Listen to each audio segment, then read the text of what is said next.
I thought you would like be interested. Oh, you're cutting me off. Okay, sorry. Oh, nothing. I just thought you might want to know like things about me. Like you might be interested. I already in, know some things about you. Oh, okay. Say yes or no. You have an IUD. Sorry, what? IUD. Like that birth control stuff that you girls be. No, I'm just saying. I don't know if you have, but I mean, like, I think You did order French fries. You didn't order anything but French fries. Remember? You can't get pregnant by having the IUD.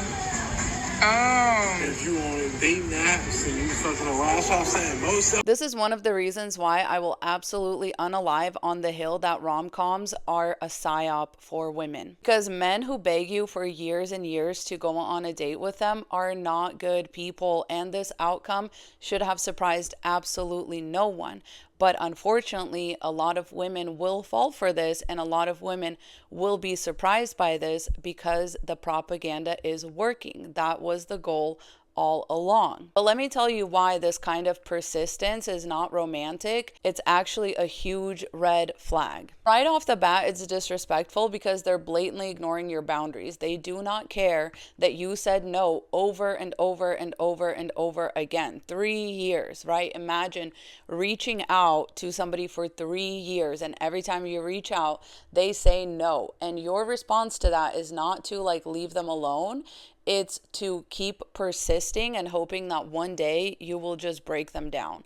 That's extremely disrespectful, and that is really scary right off the bat. Secondly, you have to understand that this person is not attracted to you. They're attracted to the idea of you. They're attracted to the fantasy version of you that now lives in their head. And actually, every time you say no to them, that fantasy version of you grows like bigger and more powerful and somehow more perfect, because it becomes that much more unattainable, which makes it that much more attractive to a man with an unhealthy, obsessive mindset. And the gag is they don't really know you at all. They don't know what kind of person you are. They don't know your current situation. They don't know your trauma, your baggage, any of that. They're literally just basing all of this off of a imagined version of you that they have in their head. Also, at the end of the day, this is just a manipulative and controlling tactic so that they will have something to hold over your head later. Like, oh, I fought for you for 3 years.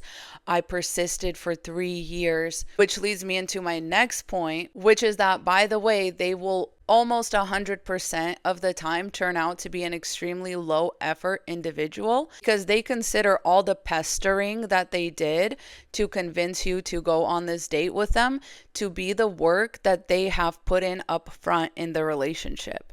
So oftentimes, even though it seems like it would logically make sense for them to be like high effort and to be very grateful, working to keep your attention and all that, most of the time, these guys will turn out to be low effort because they think that they've already done all the work by begging you to go out on one date with them for the past 3 years. The other thing about these guys is they're going to be extremely emotionally immature, and you're going to have to emotionally regulate them all the time because they don't understand the word no. Emotionally mature men and people in general can take rejection and move on instead of becoming obsessed or hyper fixated on changing somebody's mind, on like changing the outcome of a situation that is clearly not for them. Basically, when people do this, men especially, they are testing your boundaries to see what they can get away with later. Make no mistake, this is the exact same tactic that they are going to use from here on out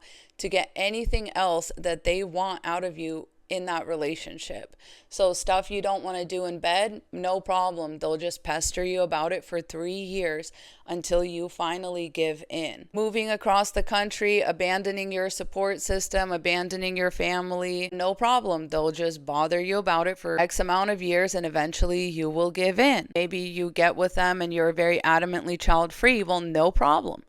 They think that they will just be able to pester you into changing your mind about huge, important, life-changing things, such as your choice of partner, which they have already succeeded at. That's why you have to be very discerning. None of this is romantic. all of this is actually very patriarchal and rooted in conquest. If, God forbid, you agree to this, the other thing that's going to happen is because they have set up this unbalanced power dynamic, they can now position themselves as both a victim and somebody that's entitled to something in this situation. So if you break up with them, they're going to have this whole sob story about I pursued her for 3 years and all for her just to break my heart. Or if you try to end things with them, they may try to guilt or manipulate you by saying, well, I can't believe you're doing this. I fought for you for 3 years. Like, you have to give me another chance. And it's just a very unhealthy dynamic that places you in a very awkward position.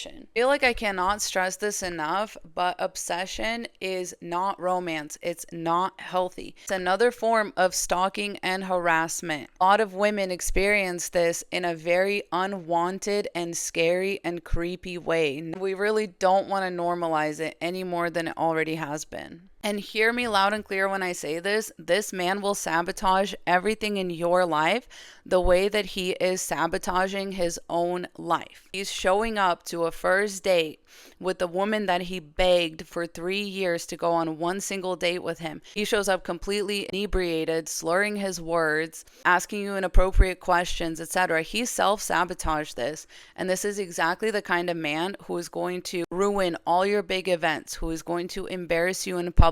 He is going to nag you in order to lower your self-esteem so that you will never leave him.